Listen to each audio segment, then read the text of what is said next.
Puji nama Tuhan, Shalom. Shalom.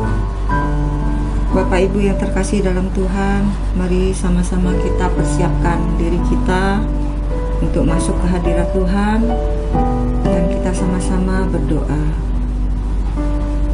Bapa dalam kerajaan surga yang kami sembah di dalam nama Tuhan Yesus, kami bersyukur atas kasih-Mu Bapa. Kami bersyukur atas pemeliharaanmu dalam hidup kami. Sebab hanya dekat padamu saja kami beroleh ketenangan. Kami beroleh jalan keluar dari setiap pergumulan masalah hidup kami, Tuhan. Terima kasih Engkau datang untuk memberkati kami. Roh Kudus menjamah setiap kami. Pada hari ini, pada kesempatan ini, kami bersama keluarga datang untuk memuji dan menyembah-Mu. Terima kasih Tuhan Yesus, memberkati hamba-Mu, memberkati kami semua dengan Kau semaikan benih firman-Mu di tanah hati kami. Terima kasih Bapa. Terima kasih Tuhan Yesus. Kami serahkan ibadah ini dari awal, pertengahan hingga akhirnya. Engkau memberkati kami semua. Di dalam nama Tuhan Yesus kami berdoa dan mengucap syukur. Amin.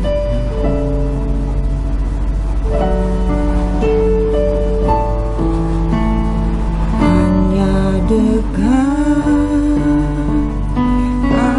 Allahku, rasa tenang hatiku, Kau sertai jalanku sepanjang hidupku.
Hanya dekat Allahku, hanya dekat Allahku,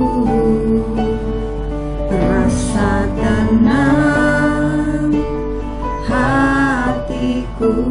Kau sertai kami Tuhan, sertai jalan sepanjang hidupku, sepanjang hidupku.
Ku ingin selalu bersekutu denganmu, menikmati hadiratmu.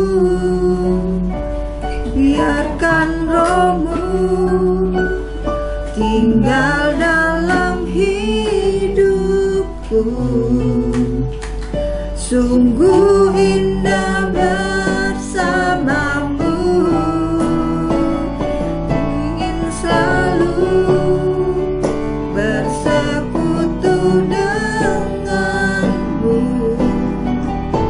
menikmati hadiratmu. Biarkan rohmu tinggal dalam setiap hidup kami, Tuhan. Sungguh indah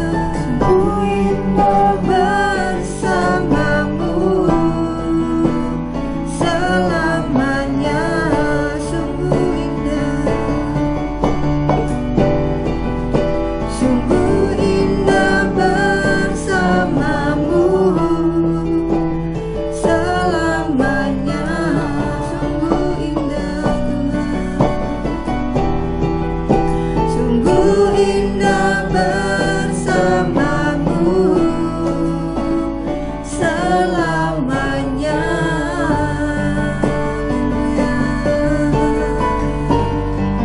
Terima kasih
selalu mengangkat tangan kami untuk menyembah-Mu, Tuhan Yesus.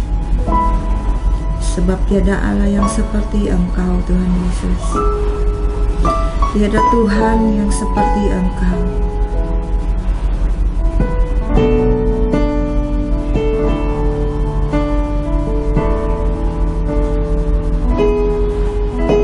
Tiada Allah yang seperti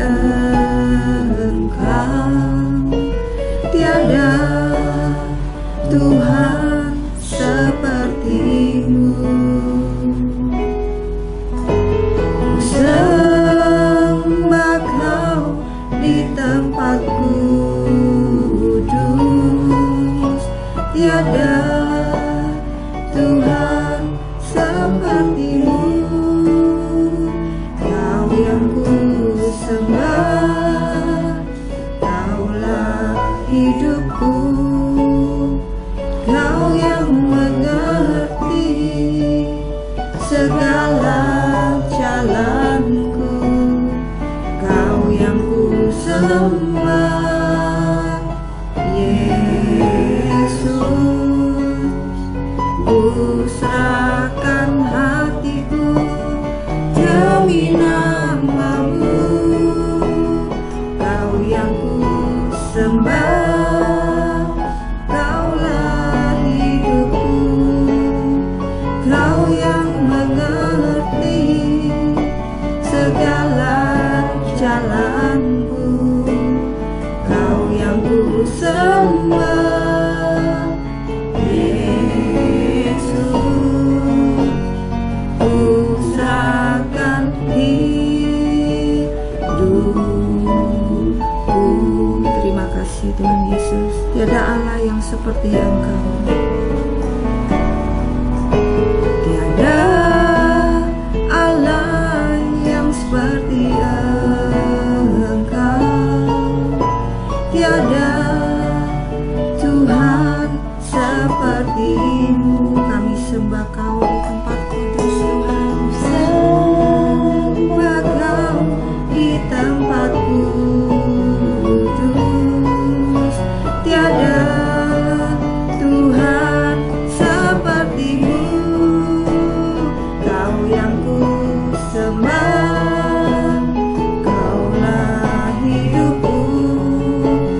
Kau yang mengerti segala jalanku, Kau yang ku sembah, Yesus. Ku serahkan hatiku demi nama-Mu. Kau yang ku sembah, Kaulah hidupku. Kau yang mengerti segala jalanku, Kau yang ku sembah, Yesus. Ku serahkan hidupku.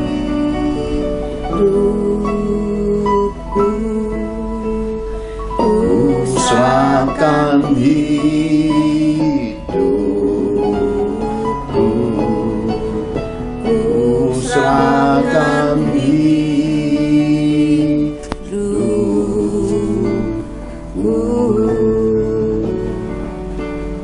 Terima kasih Tuhan untuk anugerah, untuk pemeliharaan pelindungan-Mu dalam hidup kami. Sebab kami hidup untuk memuliakan Tuhan. Dan saat kami hidup, ajarkan kami jalan-jalan kehidupan ini untuk kami bisa memilih kehendak Tuhan, untuk kami selalu hidup dalam kehendak Tuhan, dan beri kami hati dan roh yang lembut untuk bisa diajar dan untuk bisa menjadi pelaku-pelaku firman-Mu. Anugerahkan kasih-Mu, curahkan roh hikmah, pengertian, pengalaman yang benar akan Kau di tengah-tengah kami. Berkati kami semua. Di dalam nama Tuhan Yesus Kristus kami telah berdoa dan mengucap syukur. Mari semua kita yang cinta Tuhan Yesus sama-sama katakan amin. Shalom Bapak Ibu terkasih di dalam Tuhan. Minggu yang lalu kita belajar tentang keluarga kepunyaan Tuhan. Dipesankan agar keluarga unity dalam satu roh, supaya otoritas surgawi nyata atas kehidupan keluarga-keluarga di akhir zaman ini. Dipesankan juga bahwa hidup merupakan kesepadanan. Jadi hidup berkeluarga merupakan kesepadanan dari firman Kristus, supaya kita mencapai suatu tujuan dan pemahaman bahwa keluarga kita yang hidup di muka bumi ini merupakan kawan sewarga dari orang-orang kudus dan anggota-anggota keluarga Allah. Ternyata satu bagian terpenting adalah keluarga merupakan tempat kediaman Allah, di mana keluarga yang hidup di akhir zaman ini merupakan bagian penting dari kemuliaan Tuhan, merupakan bagian penting dari waktu-waktu percepatan kedatangan Tuhan. Karena itulah sebagai keluarga yang merupakan kediaman Allah, kita harus menggenapi firman dan hidup berbuah dalam firman dan kehidupan yang mencapai perkenanan Tuhan. Haleluya. Hari ini kita belajar tentang satu tema, cara hidup keluarga akhir zaman. Bagaimanakah keluarga-keluarga di akhir zaman di dalam Kristus ini hidup? Kita akan melihat beberapa bagian di baliknya. Mari kita lihat kebenaran firman Tuhan lebih dulu di dalam 2 Timotius 1 ayat 13 sampai yang ke-18. 2 Timotius 1 ayat 13 sampai 18. Beginilah firman Tuhan. Peganglah segala sesuatu yang telah engkau dengar daripadaku sebagai contoh ajaran yang sehat, dan lakukanlah itu dalam iman dan kasih dalam Kristus Yesus. Peliharalah harta yang indah yang telah dipercayakannya kepada kita oleh Roh Kudus yang diam di dalam kita. Engkau tahu bahwa semua mereka yang di daerah Asia Kecil berpaling daripadaku, termasuk Figelus dan Hermogenes. Tuhan kiranya mengaruniakan rahmat-Nya kepada keluarga Onesiforus yang telah berulang-ulang menyegarkan hatiku. Ia tidak malu menjumpai aku di dalam penjara. Ketika di Roma, ia berusaha mencari aku dan sudah juga menemui aku. Kiranya Tuhan menunjukkan rahmat-Nya kepadanya pada harinya. Betapa banyaknya pelayanan yang ia lakukan di Efesus, engkau lebih mengetahuinya daripadaku. Amin. Amin. Bapak Ibu terkasih di dalam Tuhan, kita bisa melihat suatu keterbukaan kitab suci. Paulus menuliskan dalam suratnya ada nama-nama keluarga. Di sini ternyata ada keluarga yang berpaling dari kesetiaan yang mengikuti Tuhan, lari dari mentoring Rasul Paulus. Itu keluarganya namanya keluarga Figelus dan Hermogenes. Jadi menggeneskan sekali ada keluarga-keluarga lari dari kehendak Tuhan, lari dari kesetiaan, lari dari mentoring. Oleh karena apa? Oleh karena proses, oleh karena penjara, oleh karena penderitaan yang dihadapi seorang abdi Tuhan yang bernama Rasul Paulus.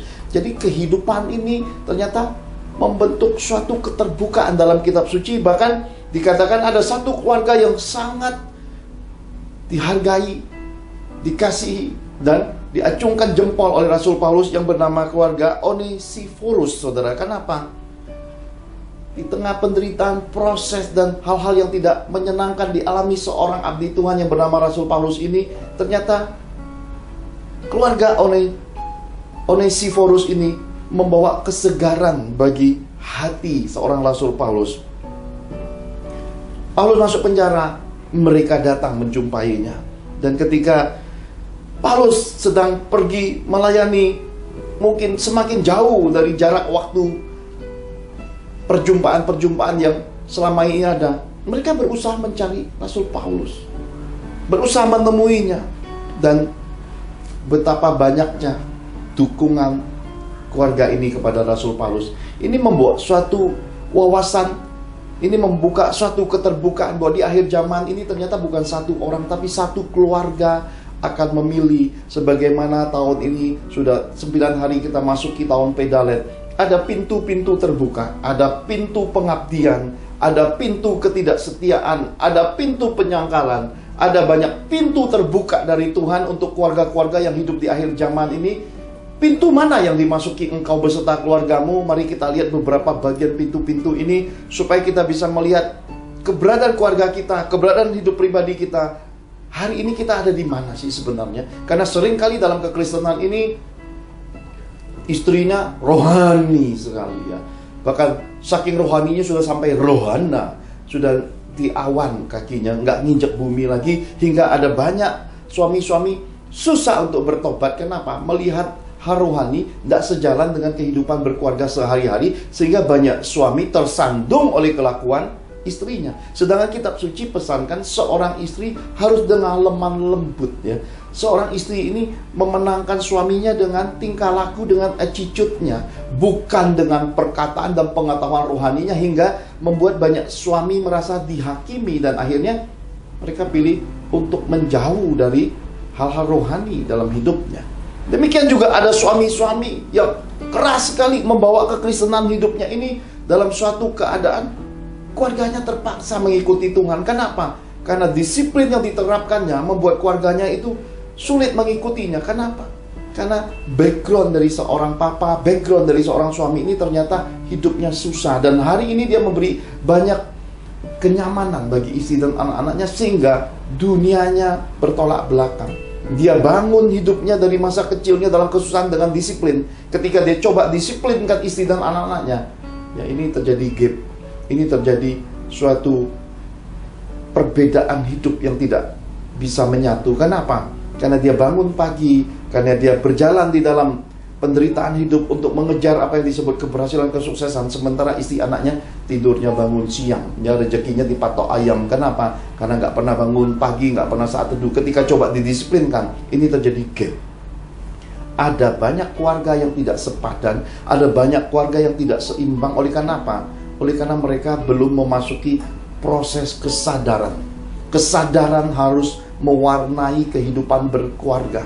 Karena orang yang rendah hati, orang yang mau belajar adalah orang yang sadar. Dan orang yang mau belajar dan rendah hati itu beroleh ganjaran kekayaan, kehormatan, kehidupan.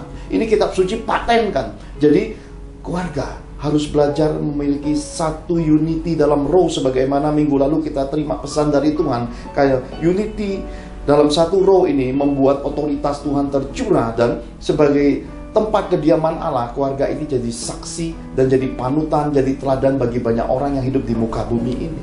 Nah, mari kita lihat Bapak Ibu, pintu-pintu apa yang terbuka, keluarga seperti apakah yang kau miliki hari ini. Mari kita lihat bagian yang pertama, 1 Korintus 16 ayat 15 sampai 16. 1 Korintus 16 ayat 15 dan 16, demikian Tuhan berfirman. Ada suatu permintaan lagi kepadamu, saudara-saudara. Kamu tahu bahwa Stefanus dan keluarganya adalah orang-orang yang pertama-tama bertobat di Akhaya, dan bahwa mereka telah mengabdikan diri kepada pelayanan orang-orang kudus. Karena itu, taatilah orang-orang yang demikian, dan setiap orang yang turut bekerja dan berjerih payah. Amin. Amin. Pintu pertama yaitu keluarga bertobat dan melayani Tuhan. Ini keluarga yang sadar, di mana keluarga ini selalu mau belajar. Keluarga ini rendah hati sejak pertobatannya, kemurnian terjaga, dan itu seiring waktu konsistensi untuk melayani Tuhannya terjaga, dan mereka tidak bersungut-sungut. Mereka tidak berhitungan, oh aku capek melayani Tuhan, oh ketemunya orang-orang yang hanya melayani, dan kemudian ketika melayani mereka menyakiti kita, ya. Mereka tidak hitungan sama sekali. Oleh karena apa? Oleh karena mereka tahu bahwa tugas penyelenggaraan dari panggilan pelayanan pribadi ini datang dari Tuhan sendiri. Bahwa sebagai keluarga yang melayani Tuhan adalah keluarga yang mengumpulkan harta di sorga. Tidak ada sungut-sungutnya. Nah, dalam pelayanan ini saya sering menjumpai ada orang-orang tua yang sangat ingin melayani Tuhan, sangat ingin mendukung pekerjaan Tuhan, sementara anak-anaknya itu mencegah mereka, menjegal segala hal baik dari orang tuanya. Dan dalam pelayanan ketika saya periksa, itu rata-rata anak-anaknya bermasalah dalam kehidupan berkeluarga. Jadi, keluarga yang tidak unity adalah keluarga yang bermasalah. Keluarga yang tidak melayani Tuhan menjadi suatu keluarga yang unity dalam kesadaran adalah keluarga, kalau kita bongkar di dalamnya, bermasalah. Orang tuanya bagus, tapi keluarga anak-anaknya, mungkin mantu-mantunya bermasalah, atau cucu-cucunya juga bermasalah. Ini kesepadanan. Tapi keluarga-keluarga yang tidak bermasalah, kami temui orang tuanya mau buat seperti apapun mendukung pekerjaan pelayanan Tuhan, mereka selalu berkata yes, yes. Bahkan di dalam kehidupan pelayanan ini kami temukan rumpun keluarga yang melayani Tuhan seperti ini diberkati bukan hanya sebatas berkat materi, berkat keuangan, tapi kebahagiaan hidup. Nah, juga kita ketemui di dalam pelayanan ini ada keluarga-keluarga yang terseret di dalam perlakuan memanjakan anak. Ketika anaknya bermasalah dari masa mudanya sampai hari menikahnya, sampai beranak sekalipun, mereka tetap memanjakan. Hingga yang terjadi adalah anak-anaknya membuat orang tuanya terseret di dalam kegagalan hidup mereka, terseret di dalam kelakuan hidup mereka yang belum menemukan tujuan hidup. Hingga orang tuanya diajak muter-muter, buang duit, rugi terus, ya, bongkar pasang yang namanya dari satu kegagalan pindah ke kegagalan, coba ini coba itu, bukan pada talentanya, bukan pada skillnya. Akhirnya anak-anak ini yang dimanjakan orang tua yang mendapat kasih sayang, yang tidak menghargai semua itu menjadi berkat. Anak-anak ini membawa keluarganya dan orang tuanya keliling padang gurun seperti bangsa Israel 40 tahun lamanya, nggak beroleh apa-apa selain dari satu kecapean, dari satu kekecewaan menuju ke berbagai penderitaan dan pengharapan-pengharapan yang semakin mengecewakan. Sudah waktunya anak-anak yang memahami bahwa kasih sayang orang tua itu ketika engkau salah mengelolanya menjadi kegagalan dan membawa keluargamu, khususnya orang tuamu, semakin terpuruk masuk pada lumpur kekecewaan. Sudah saatnya engkau berhenti. Karena apapun yang engkau kerjakan tidak sesuai talenta hidupmu, itu hanyalah pengharapan palsu. Semua hal yang dibalik pengharapan palsu selalu berbuah kekecewaan. Karena itulah Tuhan ingatkan kita dari serial pelajaran keluarga ini, supaya anak-anak kita dipersiapkan sejak masa mudanya beroleh pendidikan dan pengetahuan, dan kita tidak usah hemat semua itu. Bahkan kita sendiri tidak usah menahan perasaan. Mungkin kita tersakiti ketika kita mendidik anak-anak kita menegur mereka. Nggak masalah, saudara. Karena itu tugas kewajiban orang tua kepada anak-anaknya yang Tuhan sudah perintahkan dalam firman. Di pembaringan, di jalan, dimanapun kau harus mendidik dan mengajari anak-anakmu, terutama hidup takut akan Tuhan, dan terutama pengenalan akan Tuhan. Supaya apa? Supaya tumbuh attitude, tumbuh manner, tumbuh dan dibekali, didasari dengan sikap hidup yang terpuji, tanggung jawab, setia, dan punya warna pribadian. Di baliknya ada imago di Yesus. Karena itulah Bapak Ibu terkasih di dalam Tuhan, didik anakmu selagi kecil, beri tongkat supaya pada masa tuanya dia tidak mempermalukan engkau, supaya masa tuanya tidak isinya kegagalan, kekecewaan, dan akhirnya kita bisa melihat penghambur-hamburan uang, hidup yang tidak jadi berkat, hidup tidak jadi teladan di balik kemanjaan-kemanjaan, dan pada akhirnya kita bisa melihat rumpun itu hanya akan melahirkan garis keturunan orang-orang lemah yang isinya ngedot terus sama orang tuanya. Sudah anaknya, mantunya ngedot, cucu-cucunya juga ngedot, turun lagi cicitnya ngedot. Inilah rumpun kehancuran kekayaan nenek moyangnya. Kenapa? Semakin ke bawah semakin habis. Sedangkan kitab suci pesankan kita ini akan terus naik, tidak menjadi turun, akan jadi kepala, akan menuju titik yang mengambil keputusan. Kata kepala diartikan orang-orang yang dipercayakan Tuhan, punya otoritas, punya kekayaan, ngambil keputusan, tidak bergantung ke siapapun di muka bumi ini. Tuhan ingatkan, ada orang yang menyebarkan hartanya bertambah kaya. Artinya ketika keluarga ini konsisten melayani Tuhan, mereka selalu unity. Berkat keuangan, berkat kesehatan, berkat keajaiban, berkat mukjizat, berkat kebahagiaan, itu turun-temurun, turun dari pendahulunya, dari orang-orang yang memberi hidupnya buat Tuhan, dan turun-temurun sampai anak cucu cicitnya. Semuanya dipakai dalam keperkasaan, dipercayakan Tuhan di muka bumi ini, jadi terang, jadi saksinya yang ajaib. Pemahaman ini ketika kita dapat, kita akan memilih untuk masuki pintu ini, pintu keluarga yang bertobat dan sepenuhnya segenap hati dalam kesadaran untuk melayani Tuhan. Pintu yang kedua, 1 Timotius 3 ayat 14 sampai yang ke-16. 1 Timotius 3 ayat 14 sampai yang ke-16. Semuanya itu kutuliskan kepadamu walaupun kuharap segera dapat mengunjungi engkau. Jadi jika aku terlambat, sudahlah engkau tahu bagaimana orang harus hidup sebagai keluarga Allah, yakni jemaat dari Allah yang hidup, tiang penopang dan dasar kebenaran.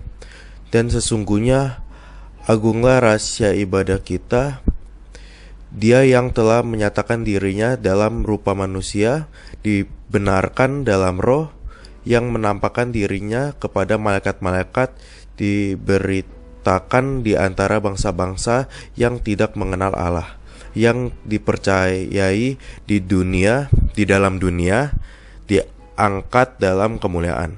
Amin. Amin. Pintu kedua, pilihan hidup akhir zaman ini, keluarga jadi tiang penopang dan dasar kebenaran. Bapak Ibu terkasih di dalam Tuhan, seharusnya umat Tuhan tahu bagaimanakah hidup jadi keluarga Tuhan, bagaimanakah hidup jadi keluarga Allah di akhir zaman ini. Kata tahu ini bukan hanya sebatas pengetahuan, tetapi bisa mengimplementasikan kehidupan sebagai keluarga Allah ini. Kenapa? Karena kemuliaan Tuhan ini dibangunnya dari Yerusalem. Yerusalem bicara tentang keluarga-keluarga. Unity keluarga-keluarga inilah yang membentuk Yerusalem akhir zaman, di mana keluarga-keluarga itu menjadi tiang penopang dari gereja. Karena gereja dibangun dari kesadaran satu orang yang meninggalkan dunia ini untuk masuki eklesia Tuhan, dipisahkan, dikuduskan untuk tujuan Tuhan yang mulia. Satu orang ini membawa pertobatan satu keluarganya, dan semua keluarga yang berkumpul ini membentuk unity, kegerakan gereja mula-mula, kegerakan gereja akhir zaman. Karena mereka menempatkan hidupnya melalui dasar dan kebenaran, di mana dibangun oleh para rasul dan para nabi di dalam kehidupan berkeluarganya. Hingga kita tahu bahwa orang-orang yang mencapai kehidupan berkeluarga sebagai dasar penopang dan sebagai daripada dasar kebenaran di dalam Kristus ini, hidup mereka murni, hidup mereka saleh, dan mereka setia mendukung pekerjaan Tuhan. Mereka tidak bergeming. Waktu mereka beri buat Tuhan, hidup mereka beri buat Tuhan. Ketika waktu dan hidup mereka ternyata punya panggilan sebagai businessman, sebagai businesswoman, sebagai orang-orang yang bekerja di dunia sekuler, mereka ambil bagian di dalam menyediakan perbekalan keuangan untuk abdi-abdi Tuhan, untuk rumah-rumah Tuhan, mendukung pekerjaan Tuhan, karena mereka tahu bahwa di muka bumi ini sedang terjadi perebutan antara roh dan daging. Di bumi ini sedang terjadi perebutan antara pihak Tuhan dengan kuasa kerajaan kegelapan, antara keselamatan dan kebinasaan.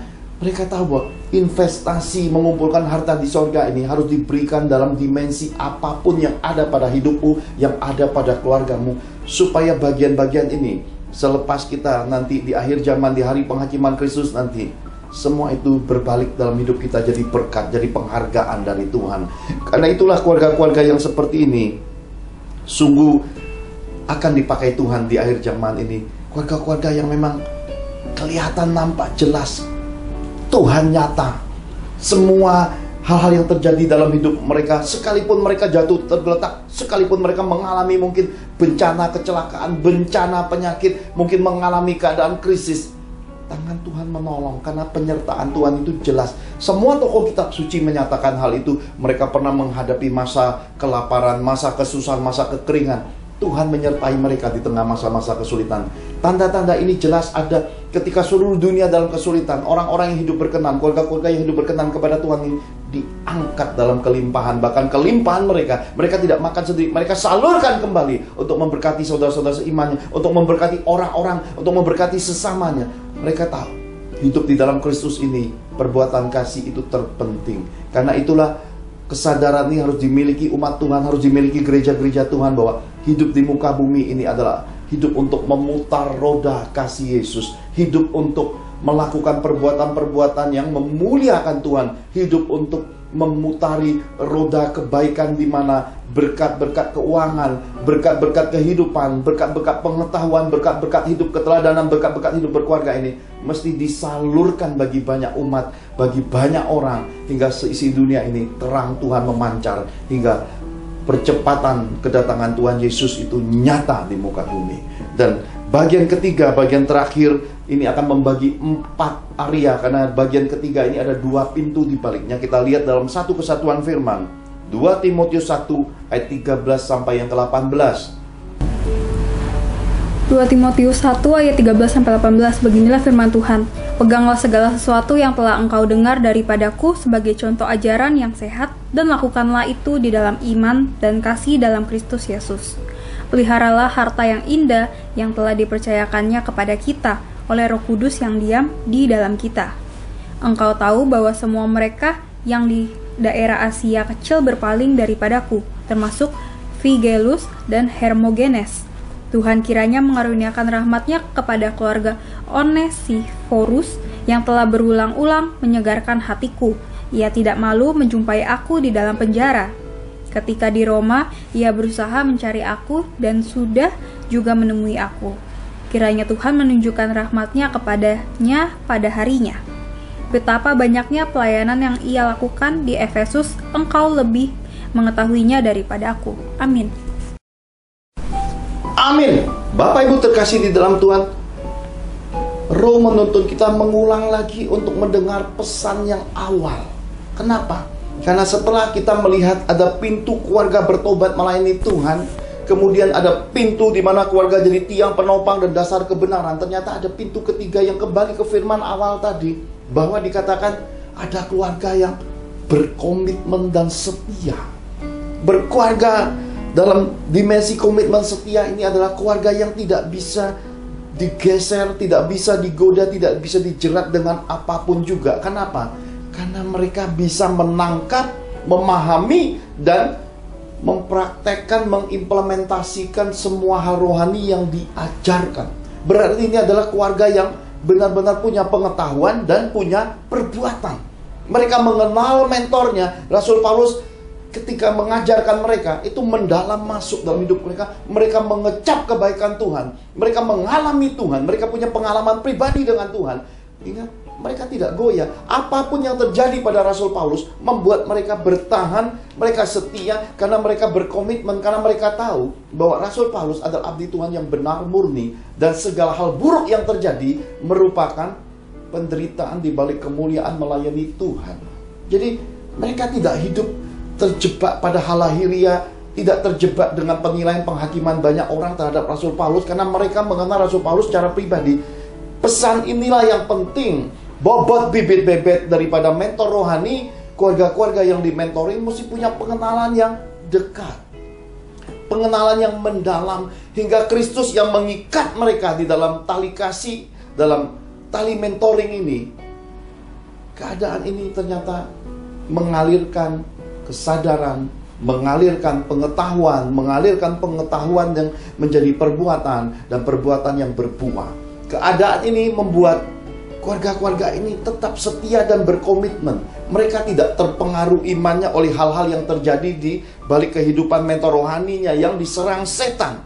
Karena itulah kita tahu bahwa kehidupan itu pada akhirnya ditunjukkan oleh Paulus sebagai keluarga kepunyaan keluarga Onesiphorus, keluarga yang menyejukkan hati daripada mentornya. Ketika mentor rohaninya mengalami kesusahan, kecelakaan, keterpurukan, kemiskinan, dan melayani ke berbagai area, mereka setia, mereka mendukung, mereka mengirim perbekalan, mereka membawa segala yang Tuhan beri dalam hidup mereka untuk menyatakan bahwa mereka memiliki tujuan yang sama dengan mentor rohaninya. Mereka mensupport, mereka mengirim perbekalan, mereka mendukung dalam bentuk keuangan, mereka mendukung dalam bentuk kehadiran. Mereka menyatakan bahwa mereka memang tempat kediaman Allah, merupakan keluarga kepunyaan Tuhan, unity, satu roh. Inilah keluarga yang memasuki pintu pedalet yang ketiga ini, keluarga yang berkomitmen, keluarga yang setia. Dan ada satu pintu lagi yang terbuka lebar-lebar di balik 4 pintu ini.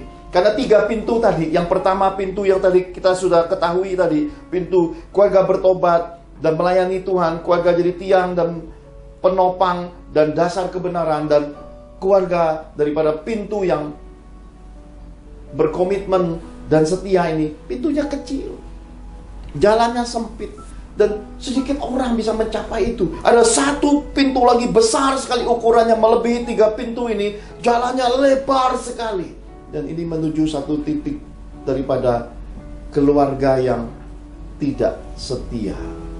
Pintu inilah yang terbuka lebar membuat orang-orang tidak setia ini masuk pada kebinasaan. Mereka mengenal Yesus tapi mereka menyalibkannya kedua kali lewat perbuatan hidup mereka yang tidak setia. Mereka mendengar wasiat orang-orang yang menghutangi budi, orang-orang yang menjadi mentor rohaninya. Wasiat orang mati pun mereka tidak hargai. Mereka pergi dengan alasan rohani. Orang-orang ini dipesankan roh, dia dan rumpun anak cucunya tidak akan pernah jadi apa-apa di muka bumi ini. Saya menyampaikan pesan roh, Bapak Ibu bisa mengujinya, bisa mengkajinya dan melihatnya. Kalau keadaan ini tidak disadari, maka gereja mula-mula tidak akan pernah terbentuk dalam kehidupan di muka bumi ini. Orang-orang yang melakukan kehidupan tidak setia ini ada pada murid-murid di dalam kitab suci. Ketika Yesus disalibkan, mereka pergi. Bahkan ada murid yang pergi dalam keadaan telanjang. Mereka meninggalkan Yesus. Mereka pergi.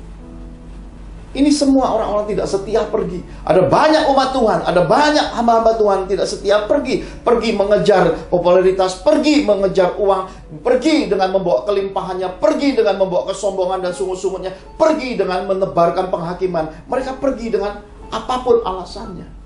Tetapi gereja mula-mula membuat mereka duduk berkumpul. Dan ketika mereka berkumpul duduk itu, kebersamaan itu membuat mereka masuk pada pemikiran-pemikiran Tuhan, membuat mereka masuk pada ingatan-ingatan perkataan-perkataan Tuhan. Semua perkataan Tuhan adalah firman yang tidak pernah kembali sia-sia. Mereka ingat akan kasih Yesus, mereka ingat kebaikan Yesus, mereka ingat hal-hal yang datang dari dimensi kemuliaan Tuhan Yesus. Mereka ingat semua. Mereka semua itu bisa saling mengenal, bisa duduk sama-sama. Itu karena Yesus. Mereka ingat lagi ada tujuan Yesus dalam hidup mereka. Mereka berbalik. Ini kuncinya. Berbalik dan sadar merupakan kunci daripada pintu yang keempat ini untuk meninggalkan dan keluar dari pintu besar yang disebut ketidaksetiaan itu.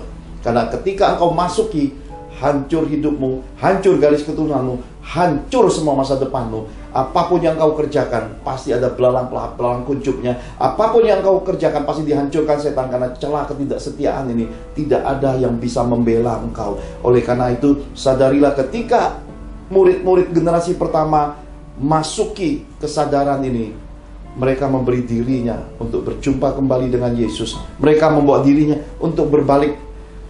Hadapi roro pendakwa, hadapi rasa malu, tinggalkan semua hal-hal yang disebut dengan tekanan, intimidasi setan. Karena semua hal yang salah kita sadari, kita siap menanggung malu, kita siap untuk dihakimi, kita siap untuk mengalami seberapa besar harganya untuk balik mencapai kemuliaan dan kepercayaan Tuhan lagi. Orang-orang yang sadar inilah yang bisa mencapai kepercayaan dan kemuliaan Tuhan. Dan inilah dasar pembentukan gereja mula-mula. Sejak dulu dan sampai kedatangan Tuhan, orang-orang yang sadar ini masih dikejar, masih dicari Tuhan, dan masih ditunggu Tuhan. Supaya apa? Para pahlawan yang tidak setia, para pahlawan yang balik kehidupan manusia lamanya, meskipun punya uang tapi kosong hidupnya, meskipun punya banyak teman rohani tapi dia duduk di antara pencemooh, duduk di antara orang-orang dursila, meskipun dia bisa punya pengetahuan rohani karena belajar begitu banyaknya, semuanya tidak bisa menolong dirinya, dan semua hal rohani itu berbalik menampar mukanya. Dan segala hal itu harusnya membuatnya segera berhenti, karena semakin lama harganya semakin mahal. Kesadaran itu bergantung seberapa kerelaan hati untuk menerima panggilan Tuhan, seberapa besar hati dan rela untuk bertobat ketika roh memperdengarkan suara. Kenapa? Karena ini panggilan surgawi generasi akhir zaman. Satu pribadi yang berbalik, keluarga dipulihkan. Satu keluarga yang dipulihkan, masa depan anak cucumu, masa depan gereja terpengaruh olehnya. Karena itulah Tuhan memanggil generasi ini untuk diperlengkapi. Hidangan ikan bakar Yesus, hidangan pantai Danau Tiberias Israel itu terbuka. Karena itulah kesempatan ini, sebagaimana seperti The Johan Family dulu membawa satu rombongan, melihat banyak kekurangan di balik perjalanan pertama, Tuhan buka perjalanan kedua. 6 Maret sampai 19 Maret 2024, The Johan Family akan bawa orang-orang pilihan untuk kembali datangi pantai Danau Tiberias, di mana di tempat itu generasi pertama dahulu Tuhan pernah berkata kepada saya, "My son, take the stone. One day your son will build my church." Batu itu masih ada di rumah gereja ini. Dan kali ini kami datang menggenapi, kalau 40 tahun bangsa Israel terhilang, perjalanan Holy Land pertama kami ada banyak kekurangan. Ini melengkapi generasi yang disempurnakan dalam kasih karunia, yaitu orang-orang terpilih yang sadar, yang memberi hidupnya untuk Tuhan, yang tidak menawar, yang tidak bertanya jawab, yang berkata ini Tuhan, ini dari Tuhan. Mereka memberi dirinya masuk, dan tidak perlu lagi untuk kejar-kejar hal rohani seperti kesalahan Petrus. Oh, itu Tuhan buat aku berjalan di atas air. Ketika berjalan di atas air malah imannya goyah ketika melihat angin sakal.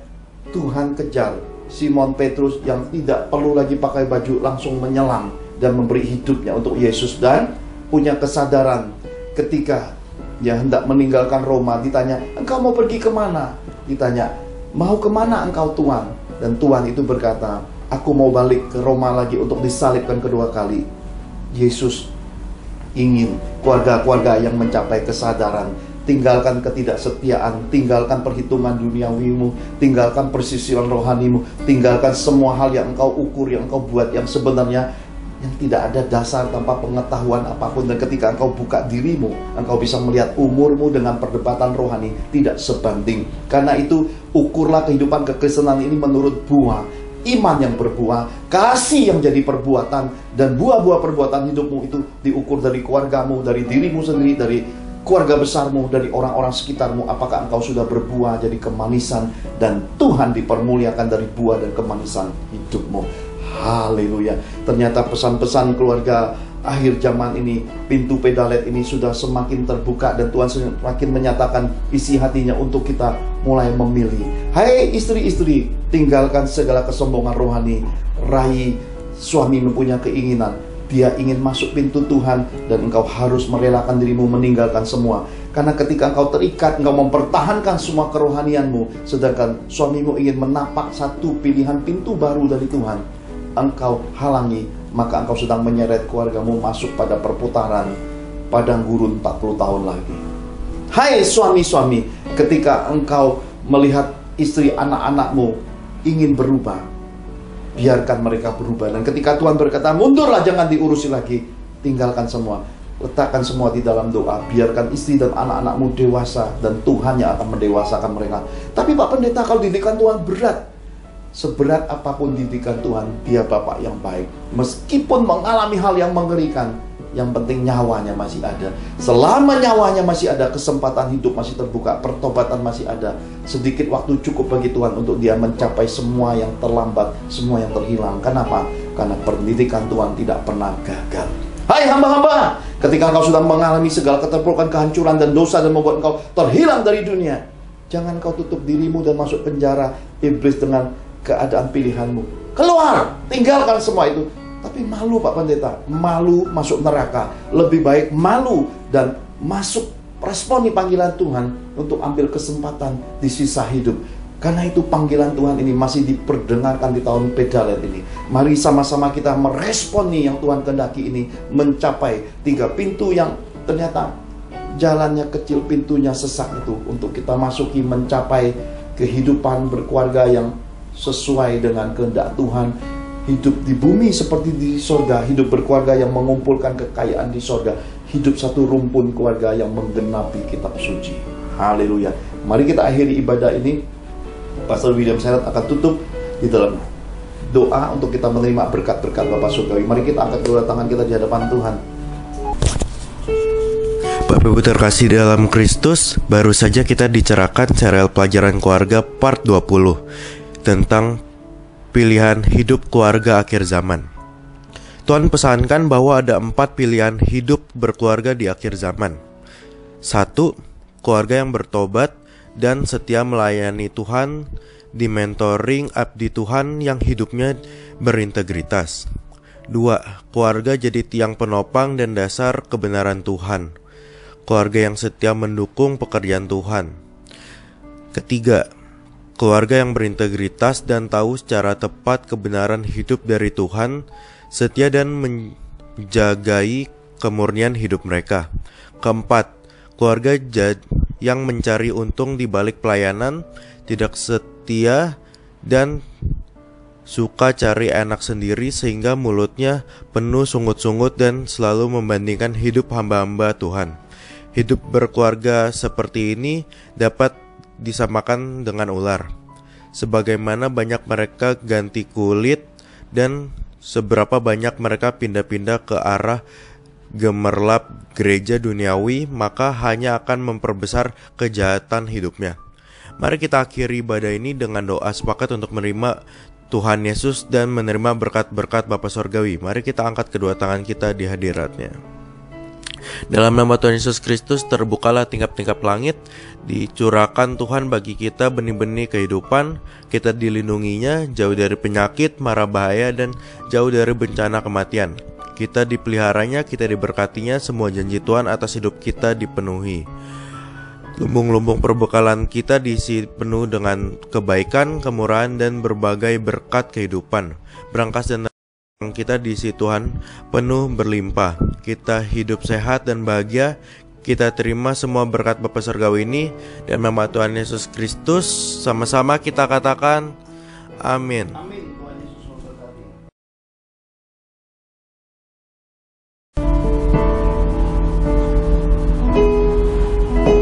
Tiada Allah yang seperti Engkau, tiada Tuhan seperti-Mu. Ku sembah Kau di tempat kudus, tiada Tuhan seperti-Mu. Kau yang ku sembah, Kaulah hidupku.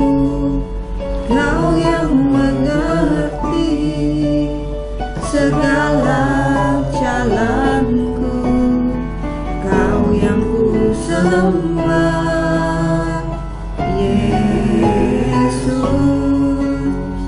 ku serahkan hatiku demi nama-Mu. Kau yang ku sembah, Kaulah hidupku, Kau yang mengerti segala jalanku. Kau yang ku sembah, Yesus, ku serahkan hidupku. Terima kasih Tuhan Yesus. Tiada Allah yang seperti Engkau. Tiada Allah yang seperti Engkau. Tiada Tuhan seperti-Mu. Kami sembah Kau di tempat kudus Tuhan. Sembah Kau di tempat kudus. Tiada Tuhan seperti-Mu. Kau yang ku sembah, Kaulah hidupku, Kau yang mengerti segala jalanku. Kau yang ku sembah, Yesus.